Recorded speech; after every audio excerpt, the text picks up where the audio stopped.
University of Hong Kong. The General Education Unit has been providing non-credit bearing courses to all Hong Kong U students since 1995, where we invite different guests to talk about their field of expertise every semester. I am today's moderator, Benedict Lam, and I am a Year 4 Biomedical Sciences student.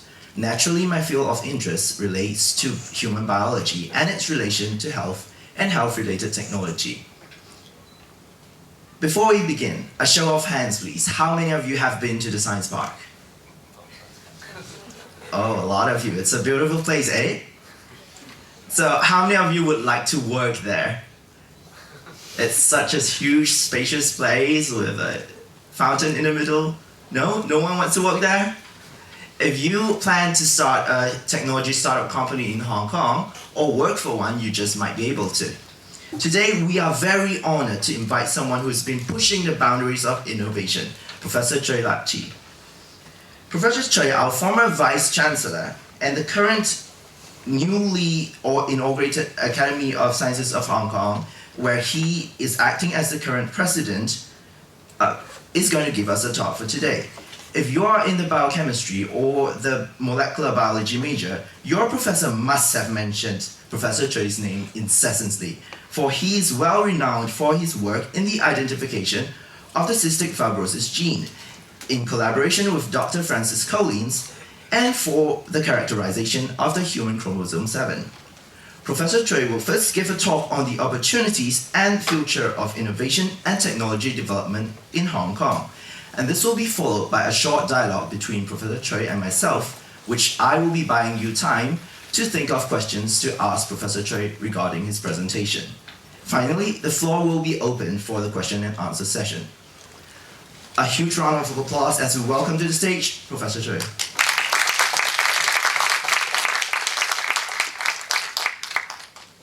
Thank you, Benedict, for the kind introduction. Jizhong just reminded me that I was here almost exactly 2 years ago when I retired from this university.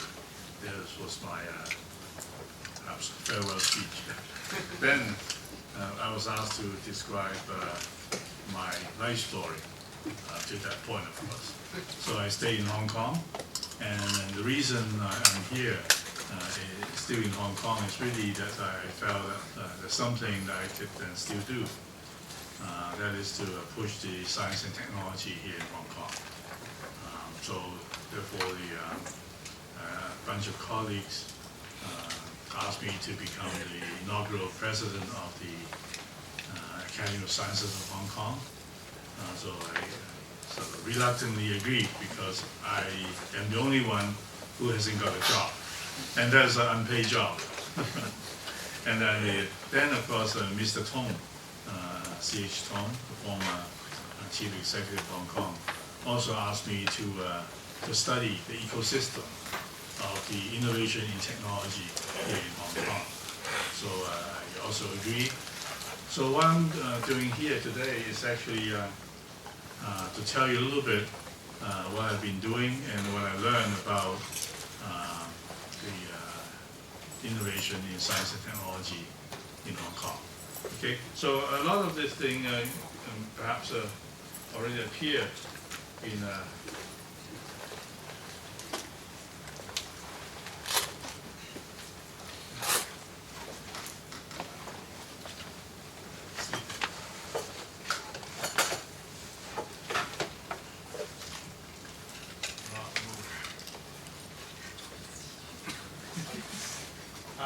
move too fast.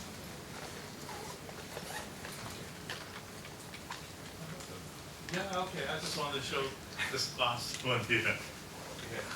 I say much of the things I'm going to talk about is, I can use this one too? Oh yeah. Yeah? I don't really need it. But I have a sore throat.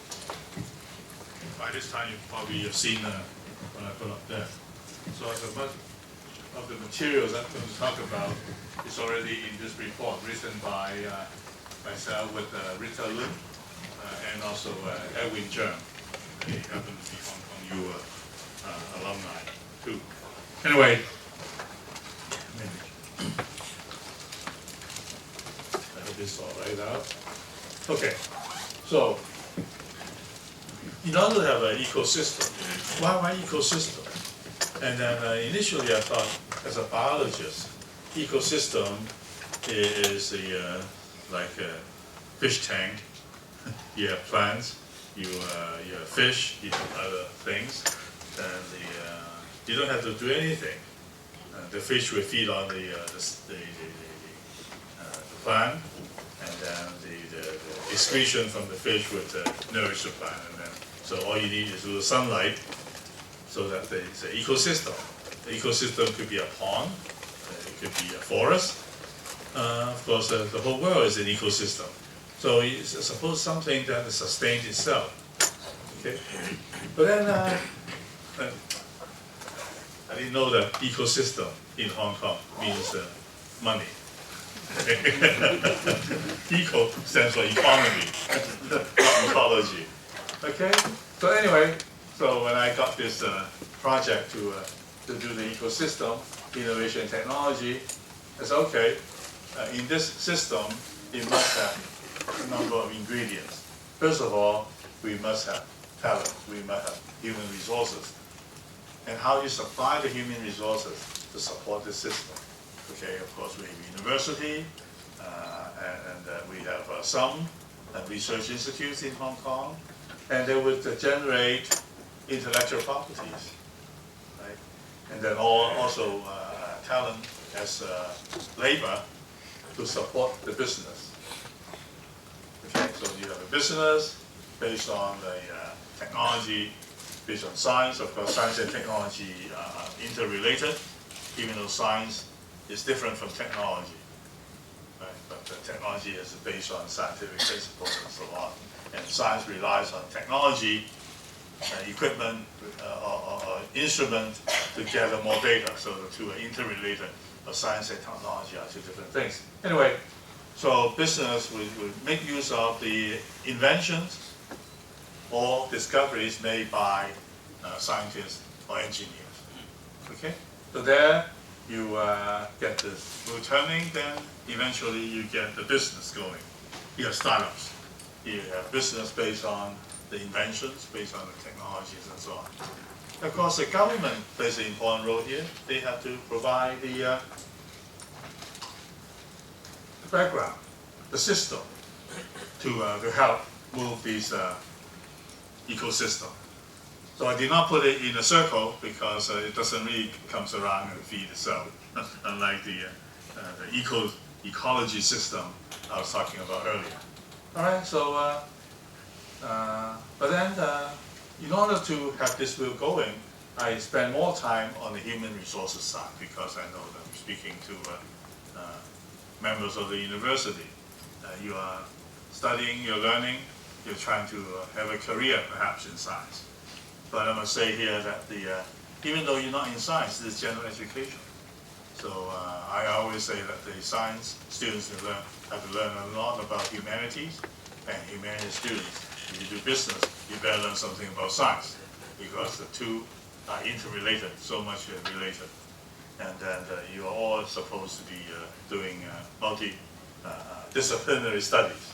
Okay, that's why general education is here for. Okay, so I'll be talking more about human resources, and I look at the future of that economy. But the only problem is that the human resources is not enough. You have people. You have to have a culture as a set of. In Hong Kong, we have different components. As I go into the next slide, you can see. Okay. A lot of people try to copy. Say, okay, Silicon Valley is great, so we just copy it. But it's difficult to copy.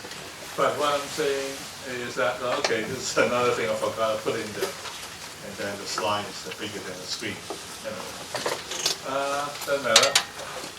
So, how can human talents first?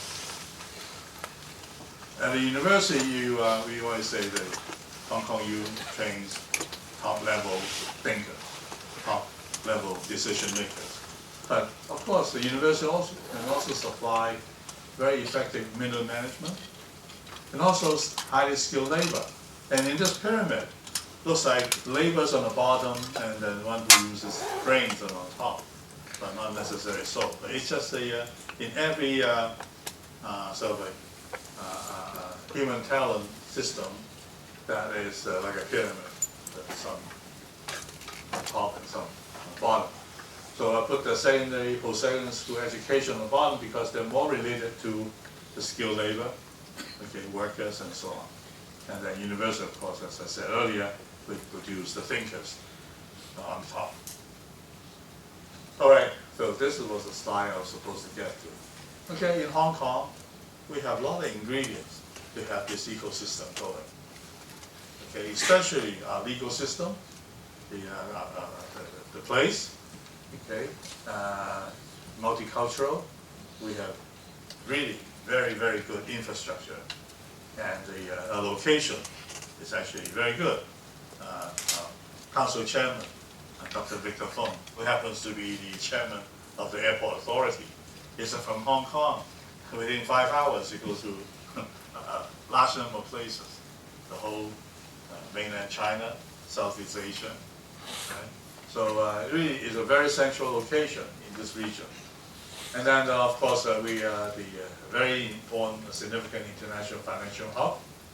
And then we sometimes look at as a gateway to Chinese companies, and then also as a gateway for foreign companies. The Chinese company wants to go out, and foreign companies want to come to invest in China. Okay, and then we very competitive in our infrastructure, financial market, efficiency, and so on. You can read from the slide. So this is actually not set by us ourselves. It's set by the World Economic Forum, the Global Competitiveness Report. Okay, so Hong Kong is very competitive in terms of infrastructure, in terms of money. So, and then of course, some also say we have very good education system. Okay, our school system and then our universities are really world class. Okay, so let me show you some data. Okay, it's not that you don't know. So for students in math ranking and scores, okay, Hong Kong's not bad. Shanghai's #1, Singapore #2. So I know many of you are from Shanghai. You're chuckling. That's okay. But Hong Kong is not bad, #3. So right up there. This is about math. And then there's also about science. And Shanghai's also #1 and Hong Kong #2. Okay. So Hong Kong is very good in secondary education. But of course, when it comes to universities, okay, we do have a lot of talents here. The 15 state-key laboratories, maybe more. That's a number I got last time. And then in Hong Kong, the reason we set up this Academy of Sciences in Hong Kong is because in such a small place, we already have 50 scientists or engineers who are already members of some national or scientific engineering academies elsewhere. The Chinese Academy of Sciences, of course, Chinese Academy of Engineering, the National Academy of Sciences in the US, the Royal Society in UK, and so on. We have more than 50 of these individuals here in Hong Kong. And then you hear a lot of them winning international awards, not just simple awards, major awards. Okay, and then of course the university is very good in the world ranking. I know that we're not supposed to talk about ranking, but the ranking itself doesn't mean a lot. There are a lot of numbers in there. So universities, of course, the students sometimes you come to Hong Kong because Hong Kong you rank high, right? So that your piece of paper you receive afterwards worth more money than the ones who go to another university, right? So that's natural. But then to compare university, I think it's not very fair to just compare the ranking number. But you can look at the subjects. Okay, some ranking institutions, they do subject ranking. I purposely block off the other side. I think it's a little bit, you can sort of guess who's there. Okay, but the top 100 ranking by subject. Okay, you see any humanities in there? No, all science and engineering subjects. these are the Hong Kong university in a worldwide comparison. Doesn't matter how they compare it, right? Doesn't matter how they compare it, but still, science and engineering, we are very good internationally, all right? So before you try to figure out everything, let me move on. Okay? I don't even know what that slide's supposed to be. How come you have an empty one? Perhaps I forgot to paste the slide there. But anyway, but then when it comes to university admission, we're in trouble. Right? How come we cannot get the best students to come in to study science and engineering? This is Hong Kong U data, 2004. It could be you. All right. Study medicine, law, BBA, okay, engineering and science. Okay. This data from UGC, so did not make it up. Okay. So you can see the scores. These are median entrance scores of Hong Kong students. So how come the best students did not come to study science and engineering? All right. So this is a very interesting phenomenon. And then the employment. Aha. Okay. That is the problem. Okay. Innovation and technology sector. These are numbers from the statistics, okay, department of Hong Kong. So this little red thing here, innovation and technology subjects, financial services, the orange bar, compared to tourism. Okay, and because I tell them, you have no jobs. Your parents will not let you study science and engineering because, son or daughter, how are you going to find a job after you study? One time I went to another university as a guest speaker. So it was a much larger audience, 300 students, all in biology and biochemistry. They're all graduate students, postgraduate students. And they're all doing research. They try to learn something from me. You know what I told them? I said, look, you have 300 of you sitting here. So do you know how many teachers you have in your university in biology and biochemistry? Okay, so you can count. Okay, so how many of them are retiring? How many hires the two departments are going to have in the next year, the year after that? So what's your chance? What's your chance of getting a job? Getting one of those jobs? Well, there are 300, right? So in other words, the job market here in Hong Kong is not the greatest when you study science and technology. At least it was then. Okay. I'm painting you a rather grim picture, right? But that's why it's a vicious cycle. You don't have jobs, you don't have good students going in, and you know students going in, and then you don't have the best students. And the teachers are disappointed.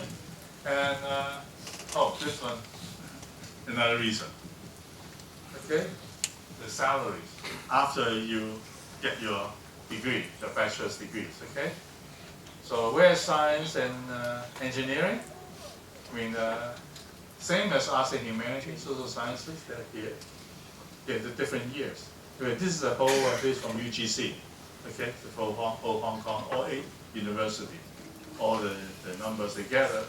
Of course, you do dentistry and medicine and health, that's the best, okay? Even education, you get better pay, okay? And then the business and management, because you have a large number of people. So therefore, the number is not high, but individually, some of them have very well-paid jobs, okay? But science and engineering, they just not as attractive as medicine. And then the problem. The problem is that there's not enough people doing science. Okay? As a result, you don't have jobs for people who want to do science. And you look at the R&D personnel per million population, and Hong Kong is way down there. Okay? Compared to Singapore, Korea, suddenly Japan, and these are the Asian places. Okay, Hong Kong is very low. And then there's no data from the mainland of China. I don't know why, because of World Bank. All right, so Hong Kong is very low. For 1 million people, you only have about 3,000 in the area of size, way below the mean. Okay? Spending, that is the problem. Okay? It's almost the same. Some areas they pay better. Okay? The two graphs are almost parallel, but then you can say Korea, they spend a lot of money, Japan, and Hong Kong spend only 0.7% of its GDP in R&D. Now this one is not just government spending. This would include the business, industrial spending in R&D. So that is a very low number. Okay, and then so the business R&D spending as a percentage of total, and that is part of the reason too. In Hong Kong, business only contributed to this 0.7% GDP in the previous slide. Okay, other places, they contribute much more. So perhaps it's the contribution from the business that bring up the total GDP spending in R&D for those places. Right? So, another problem. Manufacturing. Okay, Hong Kong is the outstanding line. So you know which one is Hong Kong. Okay? So, in the 80s, Singapore, Korea, Taiwan, they're all about the same place. Okay? Somewhere here. And then the Hong Kong is all of a sudden, because labor is too expensive, it's easier to set up the factories in the north of Shenzhen. Right? So in Shenzhen, in Guangdong, and so on. So, and that is less than 1%, if you really careful. It's less than 1%. If you know manufacturing, how do you drive the industry? Right? So industry is, as I said earlier, is a vicious cycle. You don't need that many people in the area of industry, and industry actually takes on a lot of science graduates, engineering graduates. Okay? So, we have all these problems, but how are we going to reverse this? So, we look at the problem, and we wrote a report, and we submit to, actually the report was not for the government only. It's for everybody to read. Okay? But while we're doing the report, we already see that a lot of people try to create this ecosystem. The business people are coming in. The money is coming in. So there are these startups, the seed stage startup, the Series A, B, C startups. So money are coming in. There's different kind of investments coming in to help. And some of them become even quite successful. I think from even a distance, you can read this because you can see it on the street sometimes, go-go van. I don't know whether you used it before, but there are a lot of go-go vans around already, especially in the Southeast Asia countries. Because they're so good, they decide to expand to other places. Anyway, so these are the sort of startup funding. So people are putting money in there to try to change that. So we go back to the government. So what are you going to do? Can you do something to help? All right? So as I said earlier, the ecosystem requires different components, and this is the so-called startup ecosystem. They try to tell the young people that, hey, you study science, you should start a company, you should start a business. But it's not that easy. Okay? So you have a great idea, and you don't have the other ingredients, you fail, especially mentorship. You don't have people to teach you how to do business, you will not succeed. Okay? Some say, oh, well, if you fail, then you fail a number of times, you will succeed. It's not the equation that like 10 failures equals to 1 success. It's not like that. Okay, you can keep on failing, even though nobody teaches you how to do it. All right? So now we have a lot of startup clusters, networking events, and then the actual incubators, accelerators, the people, the places to help you build your business, and then funding, and then of course this becomes a little ecosystem by itself. And then here we talk about talent and education on the other side, and this side is the business. So the ecosystem, the future of science and technology require not just university producing students. You also need the other side, the business. The atmosphere is improving. Okay, you can see the startups I showed you before. All right. So in a thick 300-page recommendation, we have lots of recommendations. So let me show you some of them. Okay, these are relevant to you here. So government should target a public research spending ratio of 1% of GDP. At this time, it's 0.7% total, and government part is 0.4%. So the government should go up to 1%.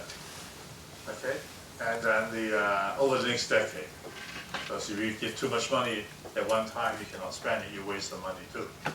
All right, and then in order to get to 1%, government, the Hong Kong government should give $2 billion every year by increasing the Research Grants Council's endowment by $50 billion. Okay, so they just give $15 billion to RGC, and RGC fund the different projects and research. And then also, in order to get the business going, we should put more emphasis on applied research. When I say applied research, mean that when you do something, it's not just blue sky. Okay, doesn't mean that you should not support non-science subjects. Okay, but you support work with reason. Just more emphasis on it. Not saying that you should not support the ones without the particular application. When you say apply, some people will have the best definition. What's applied research is that when you think about a problem one day, you do this research, you can apply your knowledge. It may not be tomorrow, it may not be next year, it may not be 10 years, it could be 100 years. Okay, but when you plan the experiments, you have some ideas in mind. What is your research is going to be good for? That is applied research. But as I said, they're not saying that you should put all the money into applied research. You need basic research to drive applied research. Just like you need basic research to drive technology, and also technology to drive scientific research, the same thing. And then we also like the university to form research centers, preferably by combining different expertise together. Chemistry departments at Hong Kong U should join with the chemistry department at the HAUST or Chinese U, and try to build something larger in size to compete at an international level.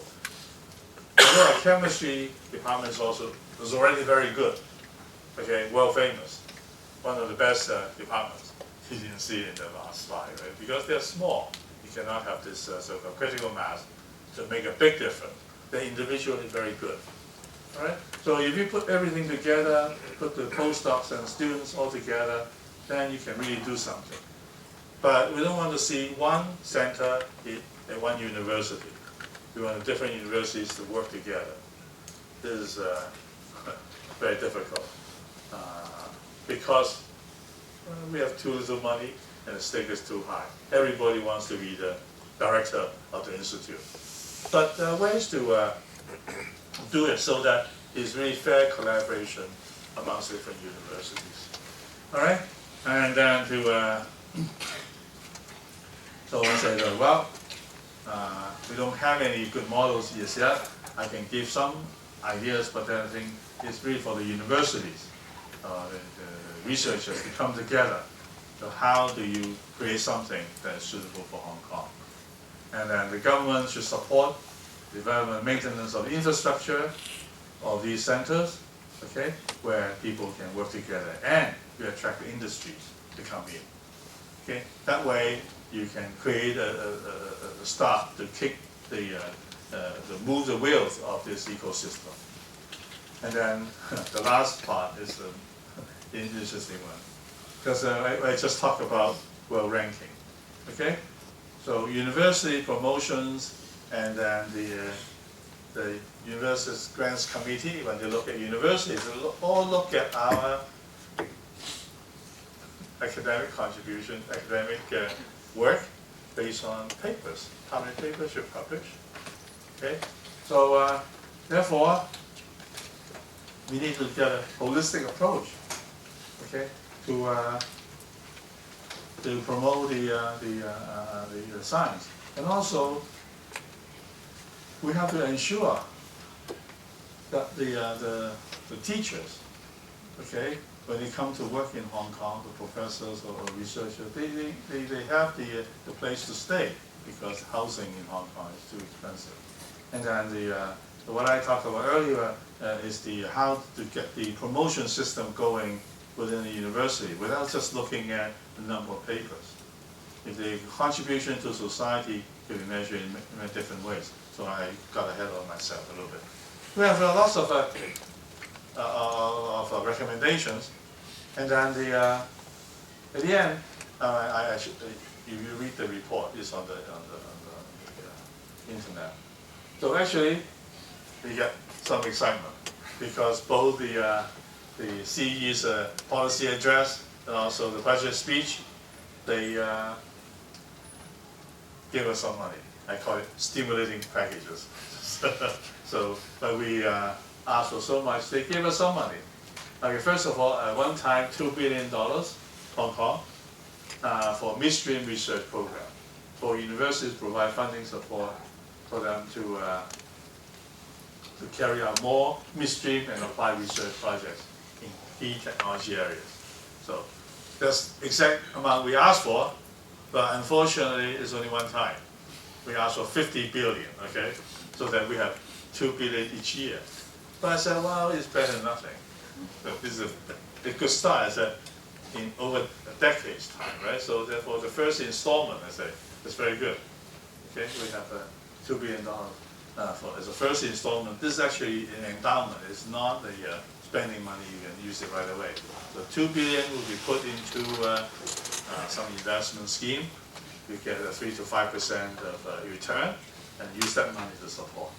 So that will get into some, I don't know, 100 million, something like that, a year. That's not bad. Anyway, for research. And then the 2 billion Innovation Technology Venture Fund. This one is a little bit more substantial, but it's also one time. I hope they will increase the amount. In fact, when we first asked them what to ask the government to do, or suggest the government to do, is actually give tax credits to companies who spend money on research. And they said that's too difficult, because in Hong Kong we don't have the system, tax credits and tax exemptions and all that. That's too difficult. What we asked for actually 2 times or 4 times tax credit. Okay, supposed to have to spend $100 on research, is counted at $400. So for the tax credit, and the government said it's too difficult, and then audit, and then there will be fraud and all that. So no, let's use money. So they decided to give 2 billion Hong Kong dollars to match the investors, 1-to-1 or whatever ratio. That has yet to be discussed. And then the $500 million again, also one time, for the Innovation Technology Fund for better living. This one, well, supposed to be good, because this is for those young startups thinking about projects or business that could benefit society for better living. It could be a gadget to direct for the blind, okay? It could be something that's good for people. So that's that. And then also $2 million at Cyberport. It turns out Cyberport is making a lot of money by renting out places in the Cyberport, right? They're making a lot of money, but they don't know what to use the money for. Why do you earn so much money from the property, from renting the space out? So that now the government said, better give this money back to people for research.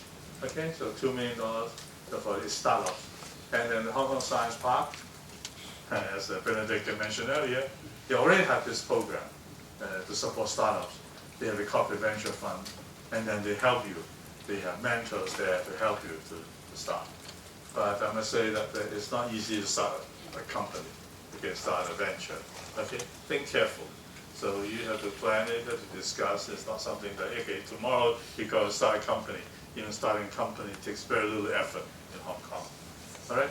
So the other ones they also announced, but I don't think they're very important in terms of real new money for research for Hong Kong for the future, to keep the ecosystem going. And okay, so this is my first set of recommendations. Looks like the government is answering, but we have many other recommendations. Okay, I just show you some. The public research funding mechanism, we're not very happy about RGC, so we make lots of recommendations. We're not happy about the way they divide money among different universities in terms of research. We don't care about teaching at this time, okay? Teaching is very important, but the subject here is research. You know, you get $1 comparative research money from the Research Grants Council. Actually, on the other side, the university gets a lot of money for research, like 40 times of the amount for research. So the university president has the money for research. But where does the money go? Into, of course, infrastructure and so on. We call the electricity, right? The space and the equipment, and so on. But then why is that not competitive? Why is just given to the university based on student numbers? Okay, and that amount of money is huge. Okay. And then a lot of universities who are not into research that much, they just divide the money and put the money back into the teachers. So hire more teachers. Okay, and then the collaboration with mainland and so on. So we have lots of recommendations. I don't want to bore you with that much. And let me turn to.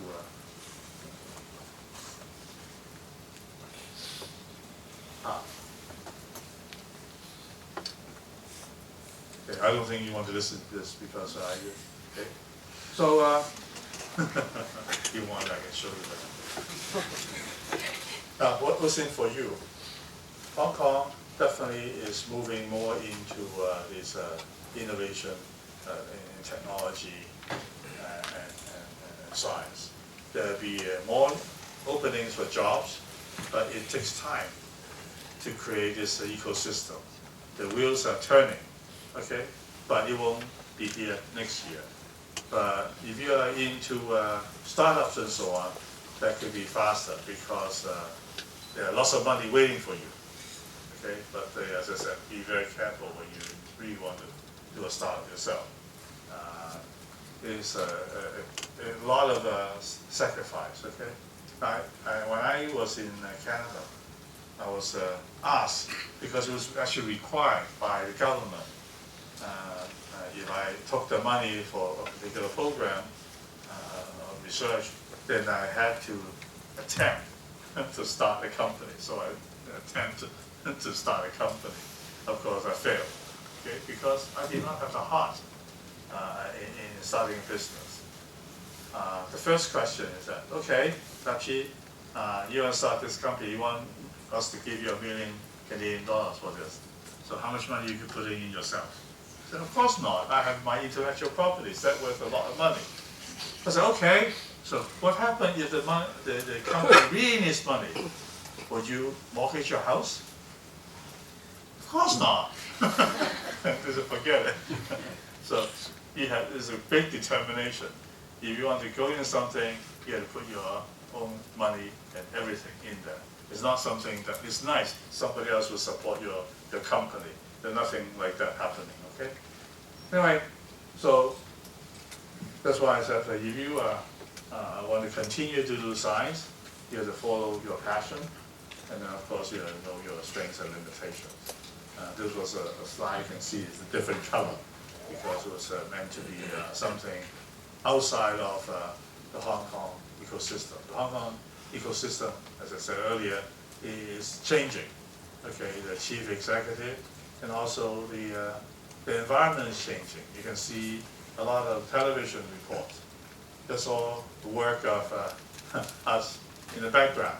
We speak to the TV stations. Can you show more scientific programs? You can feature more scientists. And this is actually the work of the Academy of Sciences of Hong Kong.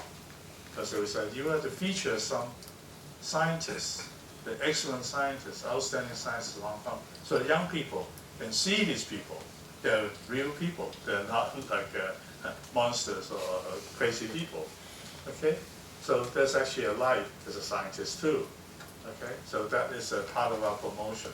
So being the president of the academy, I've been doing a lot of these persuasion up to the newspapers, so there are columns about scientists, and then the TV programs about scientists and technology, and where the future is, and also being sort of persuading the government to spend more money to support science and the technology here in Hong Kong.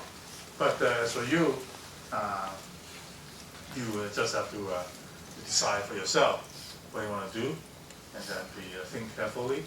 And then for me, I always use this last line as my working principle. I always watch out for opportunities.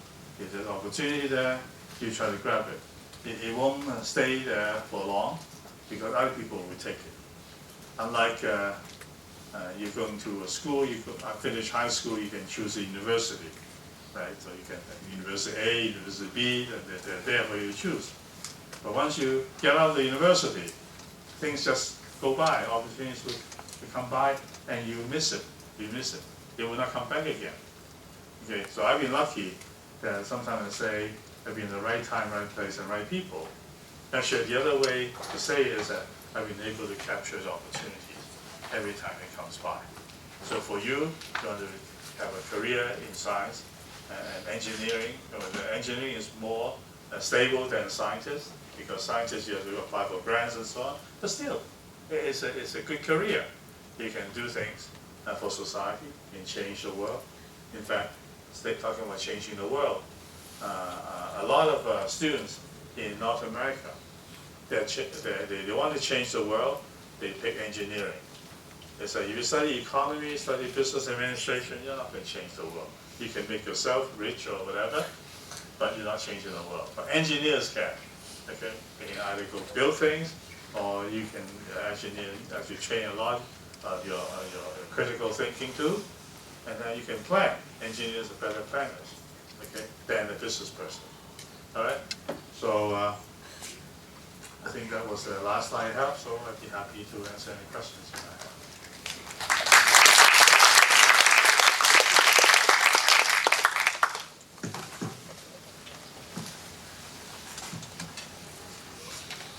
Thank you very much, Professor Tsui, on the insights of the behind-the-scenes spendings.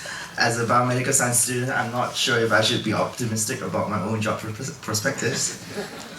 Please have a seat and let us begin our discussion. Remember, this is the time for you in the audience to think of good questions to ask Professor Tsui regarding his speech.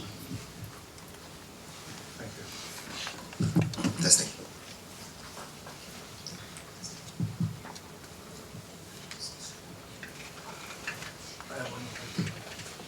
Good evening, Professor Tsui.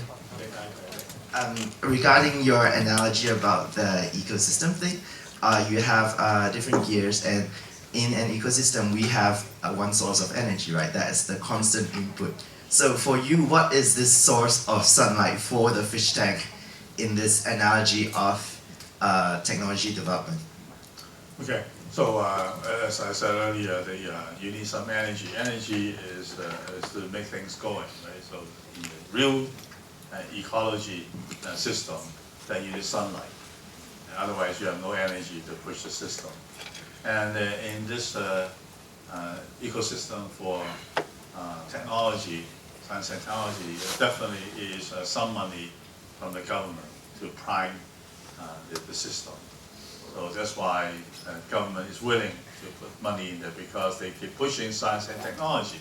They said a lot about it, but you have to put more money into it. Then of course money from the government is not enough. You also need money from the business. But that's why you have the matching grant system to try to push the people, business, to invest in R&D. Because you have lots of entrepreneurs, actually investors, coming from all over the world, trying to get the best project here in Hong Kong. So their money is also ready.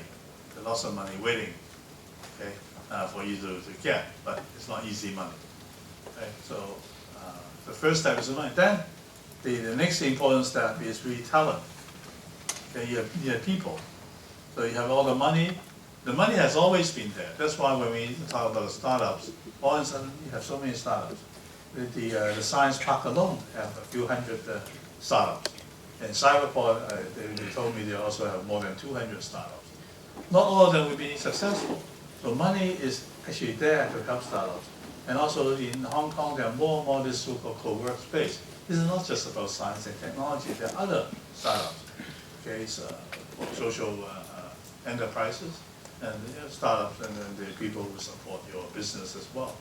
So there are more and more such money to come in to support your work. But then to be able to receive the money, you have to be there to capture the opportunity.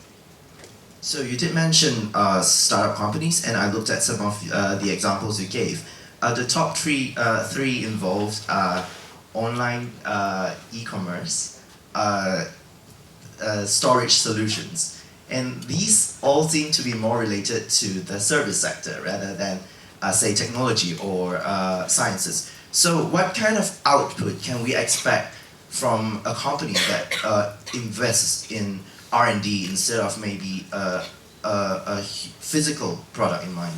Yeah, so I think I forgot to put in those slides. So Hong Kong, I think the best example, of course not Hong Kong you can give, is the HKUST can give, is the DJI, the drone, right? This company captures 70% of the world market of privately owned drones, okay? So they always use that as a system. And that is an example, is something you sell. There's a lot of technology in there, a lot of design in there. But when they first, this company asking for support from the Innovation Technology Commission, the Hong Kong government, they were not supported. Now, is it a missing opportunity for the Hong Kong government? It's difficult to say, because according to people who knew them before, when they first came up with the idea, they should get a toy helicopter with a propeller on top and a camera on the bottom. It's not as fancy as you see now with 4 propellers and then the camera, they can sort of self-adjust and all that. It wasn't like that. But it was an idea. Somehow this group of students went to Shenzhen, and then the people said, oh, students from Hong Kong must be good. So they supported them. And from there, they developed the other. Okay? So therefore, I mean, this is a very good example. And then there are other things that one of the professors at the Chinese U, he has this sort of NIPT, non-invasive prenatal testing. Okay? So based on the maternal DNA, the fetal DNA, the circulating fetal DNA in the maternal blood. So you just take a bit of the mother's blood. You could tell, of course, first the sex of the fetus. It's not supposed to be doing that, but there are other diseases that the fetus might have. So this is really world-class technology. Okay? So he's providing that. He started his own company. And then coming back to our university, our chemistry professor, so he's very good. Lilin Yam and Qiming Ji, they have this new compound, the so-called OLED, organic light emitting diode. So you can order TV screens now, well, not all the TV screens, I mean, it's mostly just LED, not OLED. OLED is the thin, flexible ones that LG and Korean, what's the other one, Samsung, they're making it. Okay, so this is next generation TV screens. Okay, They already have it. The problem is that the chemical compound in there is not the best. And then these two researchers at Hong Kong U, they created or synthesized a new compound, a series of compounds. Now a Korean company is buying them, the intellectual properties, 8 digits in US dollars. A lot of them have to buy the technology. But why we don't have this in Hong Kong? This could be staying in Hong Kong. But if we don't have the screen makers here in Hong Kong, if we had, then definitely technology will be kept in Hong Kong. And the CTU, I can keep going on, right? So it's all in the report. You can go on the report. It's our Hong Kong Foundation website. There's our report. There's a lot of examples in there. So it does seem like the engineering sector has a lot of flashy products going for them, say smartwatches, drones, 3D printing. But I was wondering more about on the side of basic research, say for organic chemistry or molecular biology. So what kind of thing can they show the public to promote themselves and gather more funding? Okay, of course you're talking about application. A lot of disease research, like what I did, the disease gene I clone is that all teachers will be talking about it. In fact, my picture was in the textbooks even in Canada. Okay, it took 26 years for a lot of people to come up with the first drug. They could actually only treat 4% of the patients. And then it's hugely expensive. It costs the patients $30,000 for the treatment. That's every year for life. You cannot skip that because it's a genetic disease. You cannot cure it. You can only control it. Okay, so very expensive drug, but it took a long time to develop that. Of course, other ones are coming up. Once you have the idea, other people can use the same idea to develop more drugs. Just like when we use the technology to clone the first these genetic disease genes, a lot of people are using the same technologies. So I think that for drugs, for biological systems, it takes a long time. So, and even drug companies are getting rid of their own R&D division. Instead, they rather have researchers at universities doing the R&D. Once you have a good lead, they can come and collaborate with you. And buy a company. And buy, no, you can do it, it's still in your lab. And they buy the intellectual property, they license the intellectual property, and then they develop from there. So it's easier for the drug company to have its own team doing the work. Besides, sometimes I say biological area. We always say the 21st century is for biology, about biotechnology, and then the health and research and so on. But the problem is that it's a new field. A lot of new technologies being developed. And you have instruments. And then every 2 years, almost like your smartphones, every 2 years they have a new set of instruments doing better things. So it's very expensive to upkeep these instruments, these setups. So therefore it's easy for people to come in from the side.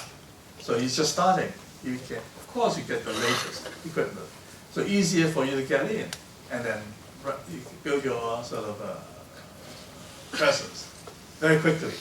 But then to keep that, you have to follow the rest of the group, investing every 2 years a lot of money into new equipment and new instruments and so on. So it's difficult to upkeep, expensive, and takes a long time. Besides, for drugs and things that use on human beings, safety is very important. And a lot of drugs, they never see the market because of safety reasons, right? So since you talk about biology, the non-invasive testing is biology, right? So the system I'm just about to tell you from the CTU is the fish. You can sense the contaminants in the water based on the fish, okay? And there's also a biological application, but they're very early still. So there are areas, of course, our own professor, Ron Lee, into stem cell research, and Barbara Chen in mechanical engineering, in biomechanics. Barbara's a student here. You know Barbara Chen? She's here herself. Yeah. She's here. Oh, there you are. So, yeah. So, these are really good examples. They have. You want to describe yourself, Barbara? All right. Yeah. Okay. Oh, don't embarrass her. But she has a very good system. It's going to change the life of a lot of old people like me. I have a problem with my knee, cartilage problems. Anyway, so these are the new development. So a lot of things are happening, but it will take time. So just be patient and then work hard and follow your passion and continue to stay in the area. So when you mention equipment, I can't help but think of that huge drop in line for the manufacturing sector. So we talk all the time about attracting talent, keeping talent, training talent, but what about the not so talented? You have a normal distribution curve, and the bulk of the population lies in the not so good, not so bad average. Are we able to capture this bulk of the population for the use of science and technology? Are we able to help them train to be able to take part in some aspects? Because when I think of it, I think of manufacturing, and that's how you're able to sequester them. But now that it's gone, how can we make use of this labor? I'm a geneticist. I definitely know that we have different genes with different talents, with different abilities. Okay, so you think you're really not good for anything, you can work for the Alumni Affairs Office. Now she's upset because when I say not very good, and she raised her hand. No. Okay, no, that's not the case. Because we have to have different people do different jobs, right? If we cannot work in a laboratory, there are many other jobs. There's not that everyone sitting in the audience here, you have to go to study science and engineering or to do things related to science and engineering. Okay, but the knowledge in science and engineering is very important. At least you know how to turn on your little smartphone, right? There's some logical thinking. Anyway, so coming back to your question about this 1% manufacturing. In fact, the government is pushing for reindustrialization of Hong Kong. I forgot to mention it. Right? The manufacturing is no longer talking about you want the 2,000 pairs of jeans. I mean, 2 million pairs of jeans. Okay, that's the old days. So somebody wants to make jeans, Levi's wants the jeans. Okay, you go to see Mr. Chen. Mr. Chen will build a factory to manufacture the jeans for you. And then a lot of people, in fact, now learn that the trend changes so quickly. And then maybe jeans is not a very good example. Many other things, they're not talking about making millions. They're making maybe tens of thousands. That's a lot because a new product will come in. Right? So they're talking a lot about you talked about 3D printing earlier. So it's just made to order. Right? So and then you have your customer participation in designing and making all together. So these are the things that the manufacturers are thinking. Okay, so therefore, in Hong Kong, we are very high tech and we have the business sense. Then we can actually build some of these new manufacturing, not the old type, not the Levi jeans anymore. All right? MIT. The reason they picked Hong Kong to have the technology or innovation node is because they look at the world where is the best place to build such an innovation node. They have an innovation hub back in Cambridge, in the US. But the first innovation node is going to be built in Hong Kong. So they are going to come out and look for you guys. You have to apply yourself to the program. They promise that when they come to Hong Kong, they will hire Hong Kong students or recruit Hong Kong students into the program, work along with the MIT students because the MIT students also need your local expertise. Okay, so you work in pairs or whatever system they invent at that time. And then when you want to have a prototype, where do you go? It could be Hong Kong, it could be Shenzhen. Shenzhen has the largest prototype building center in the world. Anyway, so therefore they're thinking about using Hong Kong and leveraging on the mainland, particularly Shenzhen, to create a new group of MIT graduates, or of course they train also Hong Kong students at the same time. So that's another opportunity. So it does seem like the specialization of the different functions based on the strengths of different parts of the world would be a good solution to this. So we will now open the floor to the audience to talk about any questions that you might have. A microphone will be passed around. If you raise your hand, it will be passed over to you. And before you begin your question, you should give your name and if you're a student, your year, or where you're from.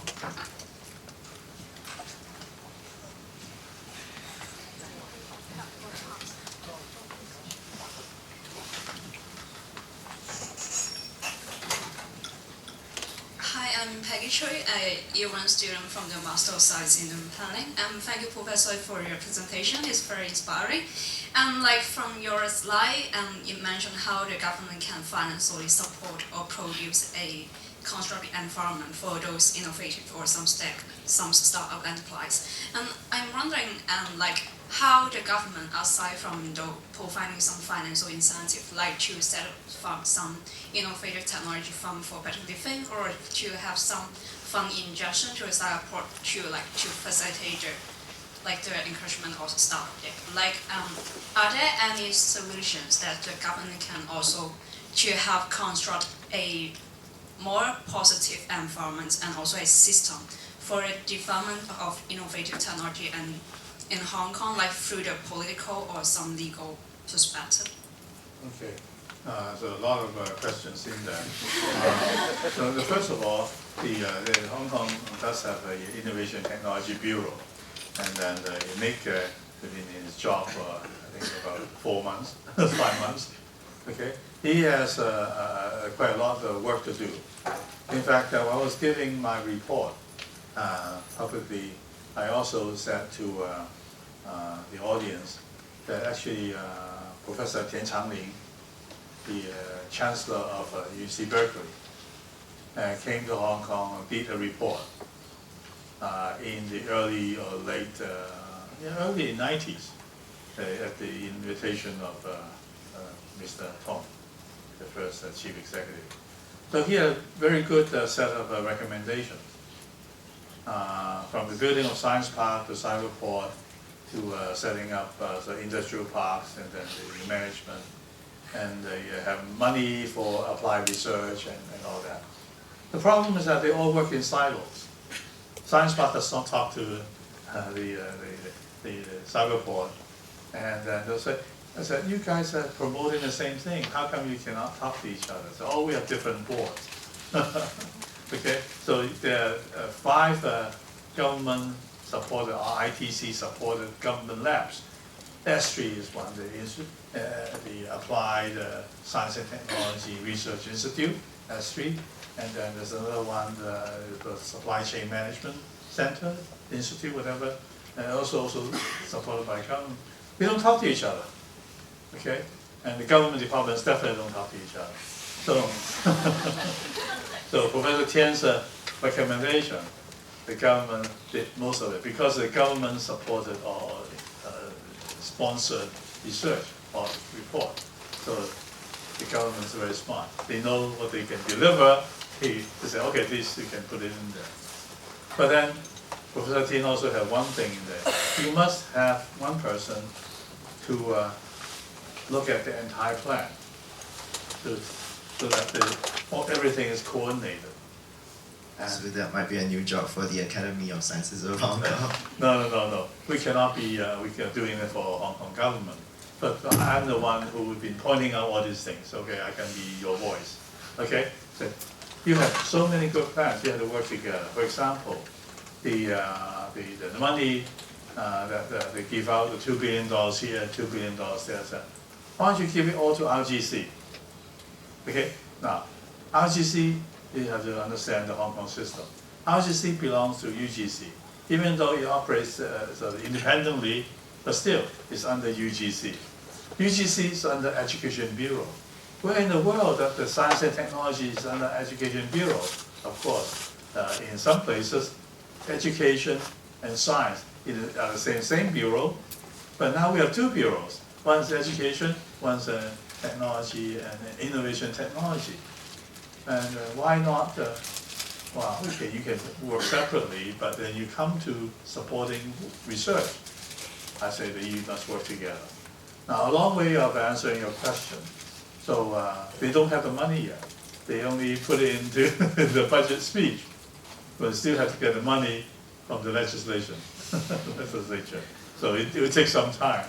So, but in the meantime, I keep talking to different people that you should really collaborate on ITC or ITB, whatever you have, okay?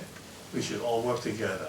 So therefore, the Chinese name of the Mr. Tong's organization, Our Hong Kong Foundation, is actually the 团结香港, 团结香港 is bringing people together. That's why I agreed to work on the project. So people in Hong Kong must work together, right? So if here's a little money, then it won't work. And then also getting the investors to come together, the angel investors. And there's something that the former council chairman, Dr. Victor Fong, is very good at it. He started a series of technology breakfasts. The technology breakfast is not like the pitching system in the evenings for the startups to speak to the fund, the venture capital. So it is in the morning, okay? So breakfast. So getting all these people together to come to talk to each other, so they know each other. In fact, now in the investment area, in the venture capitalists and so on, they all know each other. So the next thing is to have all the university technology transfer departments talk to each other. Okay, they have to share the information. Of course, with the protecting intellectual properties and all that, but you can still share information under some non-disclosure agreement and so on. You can do that. So when people all work together, and then the money will be better spent, and people with different universities will work there on similar projects, and then we have the critical mass. And then I think Hong Kong people are very smart. So I think we can definitely make this to work. And then that's the reason why I stay in Hong Kong. So Professor Tsai's main point should be that networking is just as important as the money flowing in. Anyone else with a question?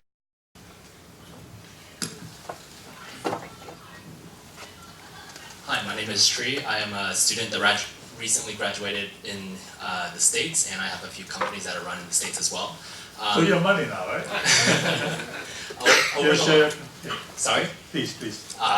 Please share your experience. Sure. Or your money with us. I don't have a lot of money yet, that's why I'm here. So one of the trends that I've noticed over the last 5 to 10 years in the States is that there's universities that have invested in creating accelerator programs for their students and exchanging resources, a little bit of funds, in exchange for a little piece of the company as well. Yeah. And the reason for that is that it gives students opportunity to take the startup path without having to have all the financial risk of after graduation. Is that a trend that's going to be happening in Hong Kong in the future? It's already happening. Here in Hong Kong, you have the Catch Your Dream program, even though I never attended any of that, but I think, Dream Catchers? I see. Okay, now I remember how they got the name. I had this gift, the Indian gift. Yeah, the American Indians have this dream catcher. So I had it in my living room, and then one of the development officers saw it, like the director saw it, and so used that as a name for the program. Dream catchers for people who wanted to sort of start their own business. Not just in science and technology, it could be anything. Right? A lot of them, as I said earlier, could be social enterprise. So that's that. So how about your experience? How do you been working so far? Coming back to Hong Kong because you think that a lot of opportunities here? Yeah, I was actually planning on moving to Hong Kong probably by the end of the year. So I went through an accelerator program in the States as well, and it provided a lot of insight into, while I was starting my company in college, it gave me a lot of backing, a lot of mentorship, expertise to be able to lean on and pull that knowledge May I in. ask where did you go to school? University of Houston, Houston. yes. Yeah. So even in Houston, okay, they are thinking about it, not just oil anymore, right? Mhm. So in Hong Kong, definitely Hong Kong U has such a program, but there are many other ones, right? Not just Dreamcatcher, but if you go to Chinese U, City U, every university will have similar programs, and then they all tailor for their own students. But again, this could be shared, right? So a lot of opportunities here in Hong Kong too, because I mentioned money is no problem here in Hong Kong. All you need is really your idea and your own persuasion to get into the business. So why not formalize this, like make it a 4-year program where you spend 2 years learning a subject and then 2 years full-time learning how to start up? Okay, to be reflected to the senior management. So besides Common Core, you will have this Startup training. Startup training, okay, all right. No, in fact, when I was at the university, there's one of the things we tried to start it for engineering students, but at the end it did not quite work out because it really takes time to plan any academic programs. We tried to have a study center in Shenzhen. All the engineering students will have 1 year or 1 semester in Shenzhen, and then we have to line up all the companies, Huawei, whatever. Okay, so for you to work with them. Okay, but of course, I don't know where it is. I did not finish. All right. Hi, my name is Oliver, and I'm from Faculty of Engineering. I'm studying computer engineering 4th year. I actually went to UCSB, Santa Barbara, California for exchange, and I sent you a few emails while I was there. I'm very happy to get your reply. So thank you you were for. very lucky because your email was on the top. I usually answer the most recent one first. Oh, yeah. Thank you. And thank you for your speech. And my question is related to culture. So you mentioned about quite a lot about investment, so money. And I think for those successful stories, it's not only about money, but it's more also about culture. So if we look at Silicon Valley or Israel, as you mentioned, they have a very strong base of, motives for innovation. And also, as a university student, I'm more concerned about university itself. So, for example, UCSB or HKUST, they are two very good examples of building a culture for innovation. One is like a culture for academics to attract great scholars to the university, as in UCSB, and the other is to build such culture with successful stories in business. So yeah, I'm wondering how we can build such a culture at HKU, which is the oldest and the oldest university who represents Hong Kong. Because from my experience, 4-year experience here, I think there are some pressure, or tension going on within the university, which kind of blocks our build-up of such culture. For example, some political environment here. I don't know if it's related to like technology innovation or students' passion for it. Maybe there are some other reasons for it, but I want to know your opinion on it. Okay. I can give my honest opinion. The Hong Kong U students are so good, and you don't worry about getting a job after you graduate, right? The employment rate is 99.7%. The 0.3% is just they don't want to work yet. You want to find a job, you definitely find a job, right? Some of the students, graduates, told me that, oh, I got 3 or 4 offers, right?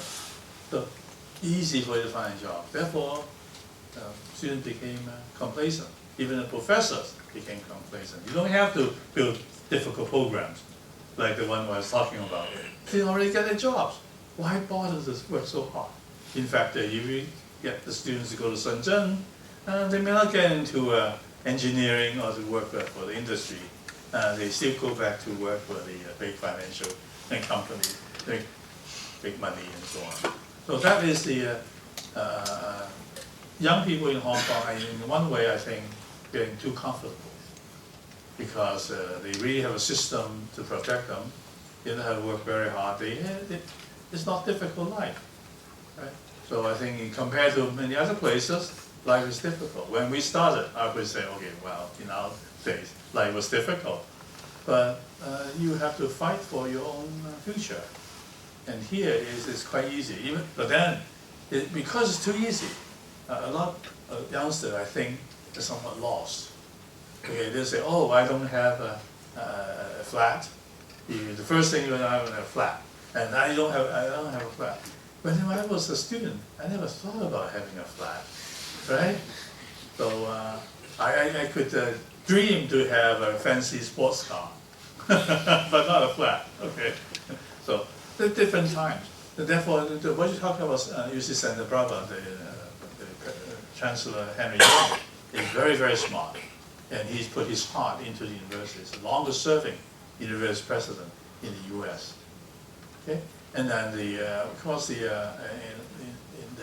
it's really helping the system, creating the atmosphere from really Santa Barbara. You don't even know where it is, right? So become a very well-known university. It's not easy, okay? But they are not working for the world ranking. They're working to educate the next generation of students, leaders, how they look at it. So he's very successful.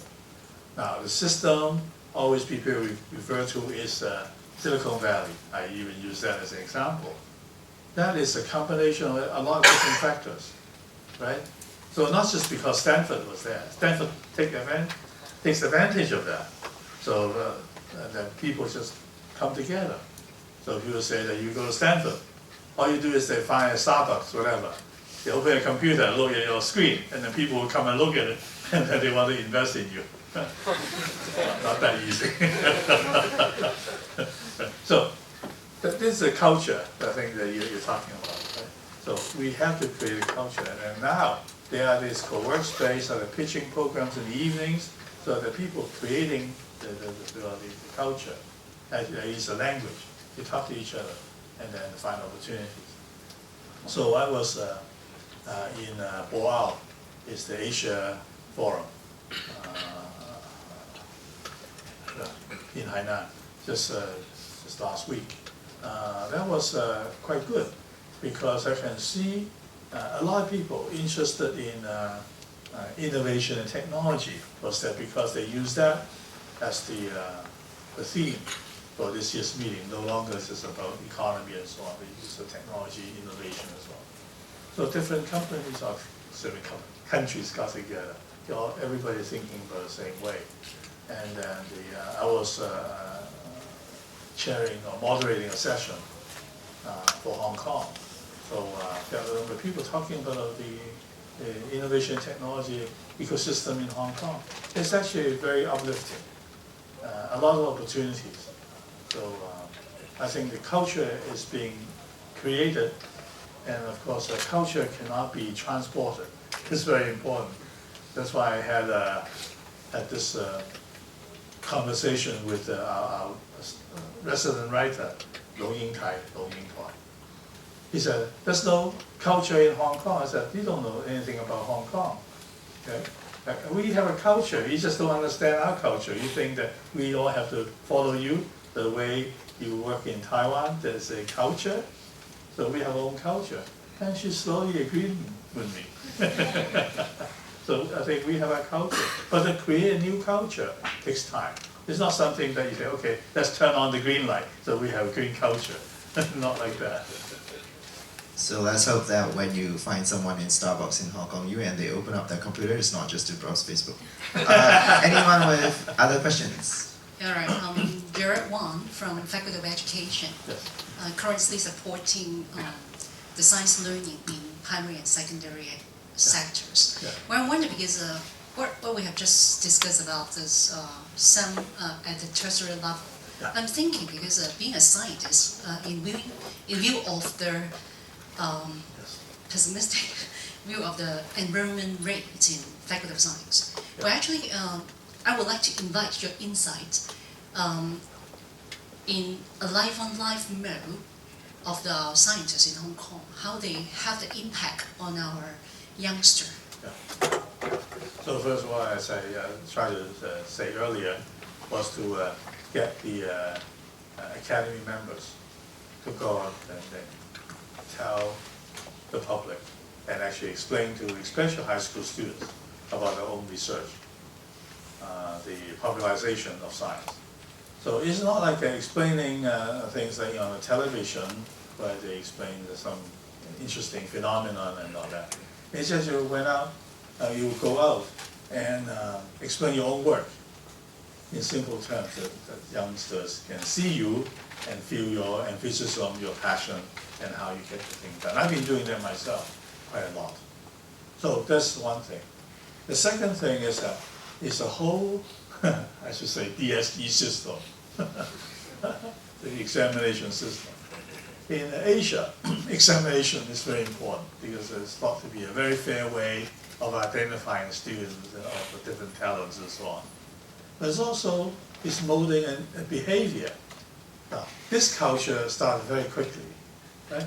Before we had the two steps, right?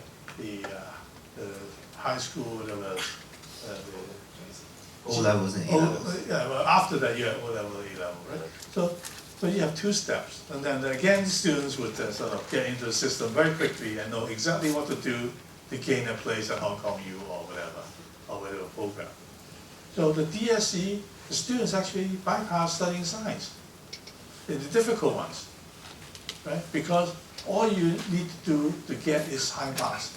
And also the DSE say, oh, English and language, that's very important. But Hong Kong, you know that we need at least a 3.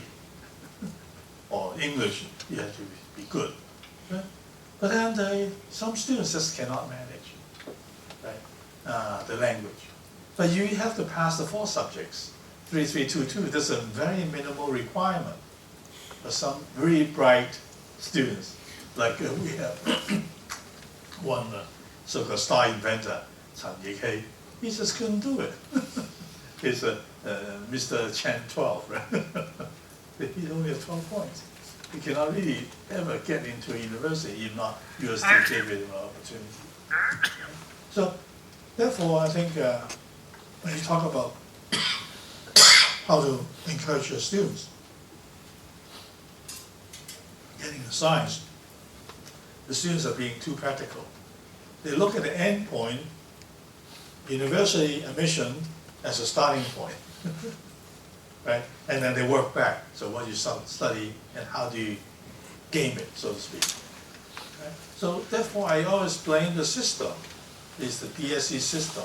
In fact, the continuation of our report. While we're doing our report, the ecosystem report, the technology and innovation report,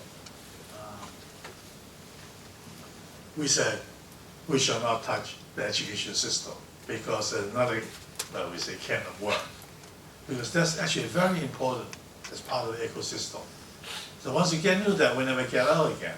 In fact, the whole Hong Kong media, talking about the politics in Hong Kong, they would just jump on to the education one and forget about all the other things.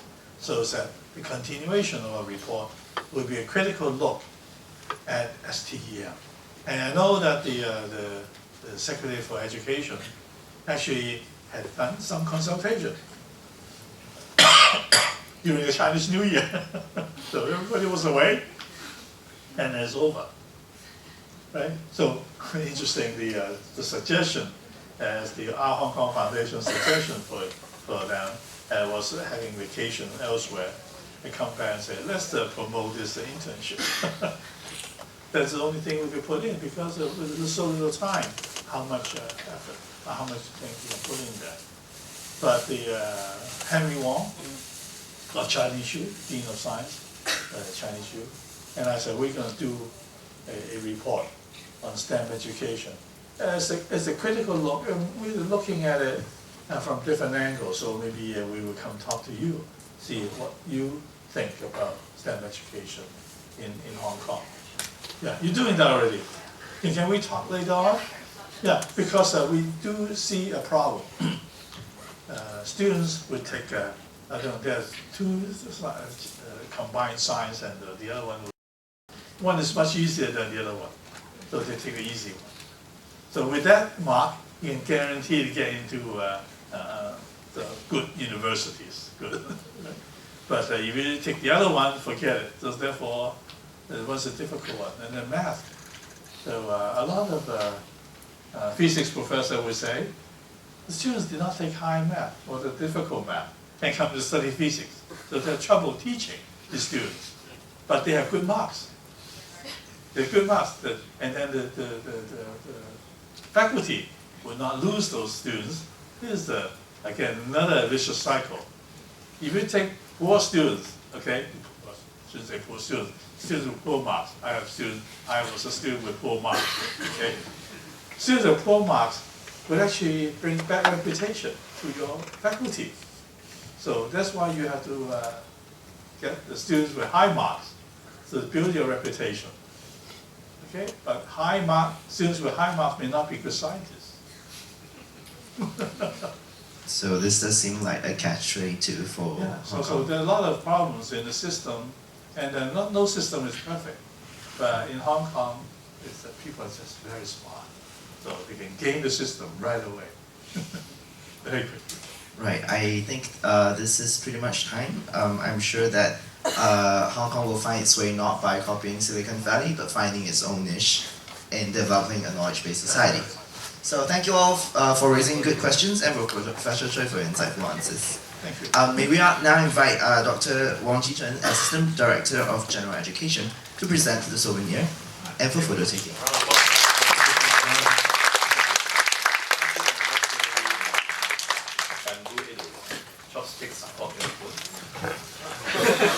Reminds me of dinner. Time for dinner. Thank you very much. Thank you. Thank you. Why don't you stay in the middle?